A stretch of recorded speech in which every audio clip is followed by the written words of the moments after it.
This question is from Steve.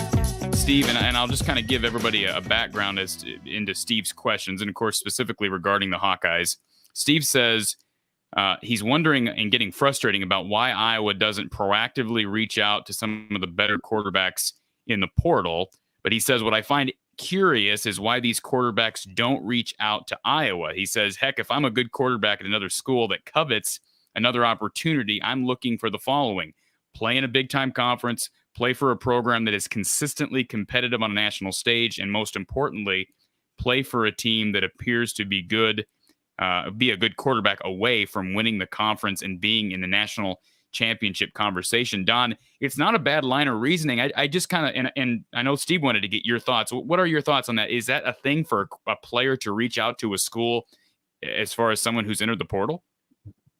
You know, Steve has a very rational approach to the transfer portal. If he were a student athlete and had that mindset, then I think you're right, or Steve is right.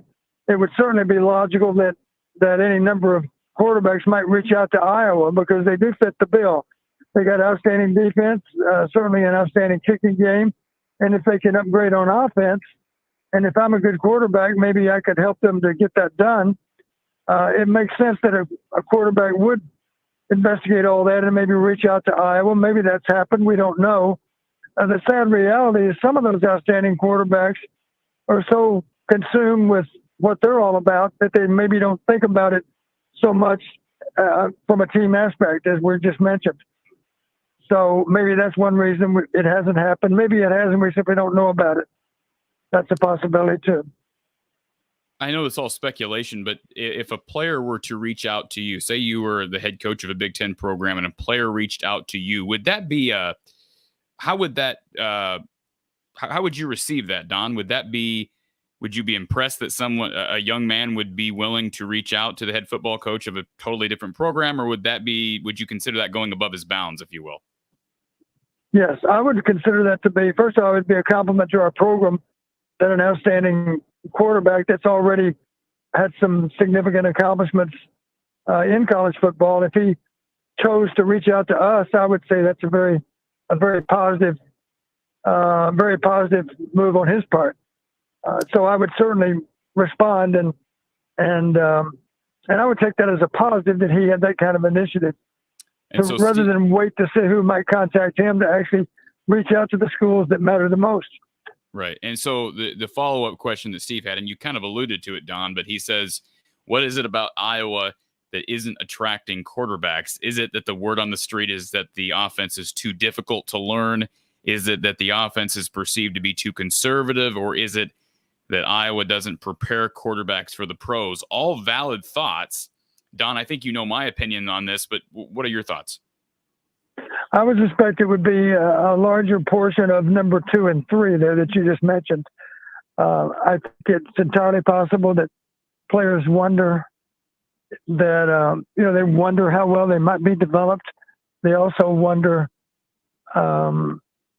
might it be, I don't know that they would be aware that the offense is supposedly difficult to learn. I think in general they would not have that kind of background.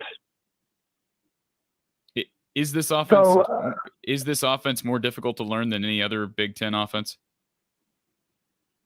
I certainly don't know that to be the case. I would suspect, we talked about this, I think we talked about it on the air, Corey. I would find it hard to believe, realizing that Padilla and Spencer are both certainly above average intelligence. I would think it would be simple enough to learn the offense over one calendar year. I'm talking about being around for spring ball, as so many of our student athletes are nowadays. In other words, taking off that last half year of high school to go to college early. And then based on all that, be kind of hard to imagine that you couldn't be really well schooled if you had the benefit of a spring ball, summer preparation, not to mention fall camp, which is in August, of course. And then on top of all that, you've got an entire fall and another spring. So it's really a little bit ludicrous to think you couldn't learn the offense over that 12-month period. Yeah, a lot of, again, we're talking portal quarterbacks here, Don. We're not talking about somebody coming out of high school. So, I've used the illustration of Jarrett Dagey, of course, is I believe headed. Well, I don't remember where Jarrett's heading. He's going to I think a Group of 5 school, but I think it might have been San Diego State. But regardless, he's a kid who came from Bowling Green. He learned the system at West Virginia. So I have a hard time believing that if he were to come here in the spring and be able to practice during the spring and fall, he wouldn't be ready by fall. But Don, my opinion, and I'm not speaking for you, but this is my opinion, my take, and you know more than I do. But I think that Iowa. My guess is that Iowa has not reached out to any quarterbacks. And even though it might be appropriate for a quarterback from a high-profile school to reach out to, say, Kirk Ferentz or Brian, my guess is that wouldn't happen when you have other major schools. For instance, Zach Calzada, when you have Auburn pining for you, obviously recruiting you, what reason would he have to contact Kirk Ferentz? Well, I don't want to go to Auburn. I'd rather go up to Iowa. I just don't think I don't think that's going to happen, Don, even though you and I really think highly of the University of Iowa. I don't think that's the perception.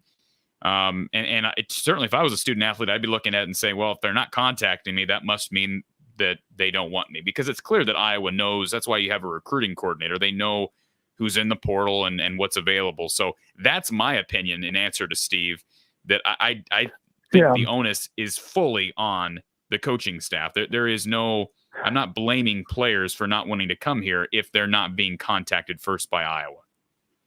Yeah, here's one way to think about it, Corey. I mentioned a minute ago, I would be impressed with a young man that had the initiative to reach out to us and to contact us. Well, the other side of that coin is also true. Typically, a young man that's interested in looking elsewhere should be equally impressed with a school that's reached out to him, because obviously that school has quarterbacks on site already, and yet they have an interest in me. Even though they do have a returning starter, they're obviously not entirely satisfied with the way he's played. They're looking for an upgrade, and they see me as a potential upgrade. So that's the unfortunate aspect. If we're not reaching out to other quarterbacks, then it'd be logical to think they simply think we have no interest. Right. Yeah. And that's kind of my thinking on it. But again, I'm not behind closed doors.